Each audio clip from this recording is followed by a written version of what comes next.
पवित्रा जी की नई बहू ने आज ही घर में प्रवेश किया था। घर में नई बहू के आने से सब बहुत खुश थे।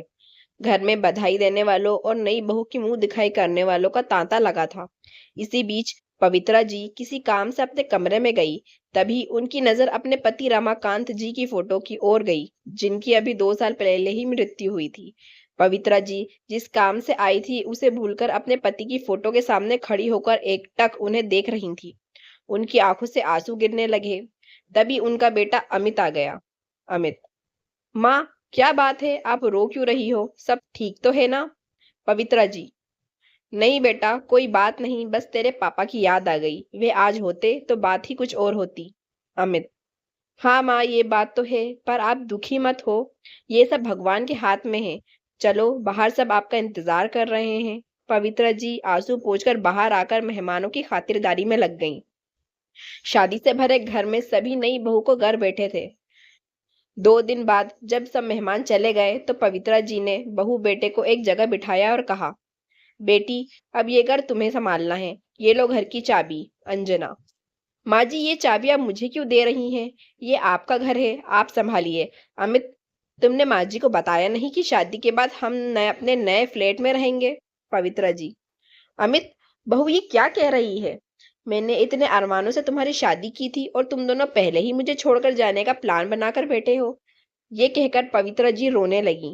अमित, माँ, ऐसी कोई बात नहीं है। तुम तो जानती हो अंजना नए ख्यालों की लड़की है, इसलिए हम अलग रहना चाहते हैं।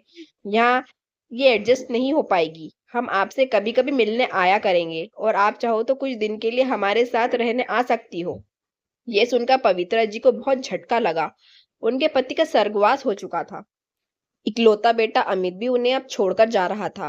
अब वे अकेले किसके सहारे रहेंगी, यही सोचकर वे रोते हुए अपने कमरे में चली गईं। 2 दिन बाद अमित और अंजना अपने नए घर में चले गए। जाते समय अमित ने माँ से कहा, अमित, माँ, मैं आपसे मिलने आता रहूंगा और पैसे भी भिजवाता रहूंगा, आप चिंता मत करो। पवित्रा जी, उसकी तुम चिंता मत करो। तेरे पापा इतना कुछ छोड़कर गए हैं कि मैं जीवन भर सुख से रह सकती हूँ।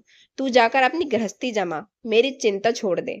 अमित और अंजना दोनों चले गए। उनके जाने के बाद पवित्रा जी फूट फूट कर रोईं। लेकिन अब कौन था जो उनको चुप कराता? इसलिए वे रोते रोते सो गईं। जब उठी तो छत पर जाकर बैठ गईं। इसी तरह उन्होंने कुछ दिन बीत गए।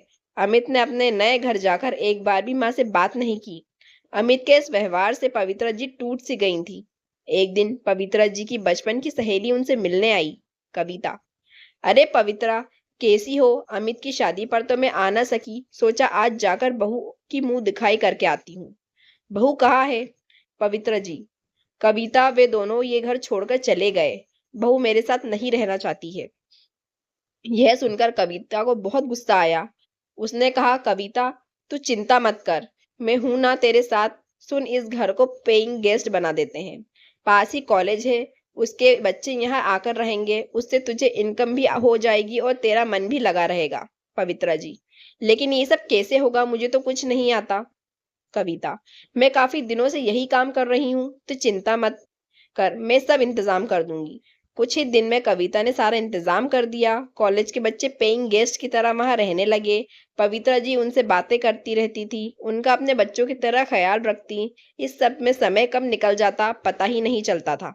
पवित्रा जी इस सब से इतनी खुश रहने लगी कि उन्हें अब अमित और अंजना की याद भी नहीं आती थी। बच्चे भी उन्हें बहुत मानते थे। इस तरह उनका अकेलापन भी दूर हो गया और उन्हें किसी पर बोझ भी नहीं बनना पड़ा। अगर आपको ये हमारी कहानी अच्छी लगी हो तो हमारे चैनल को लाइक करें, सब्सक्राइब करें और शेयर करें।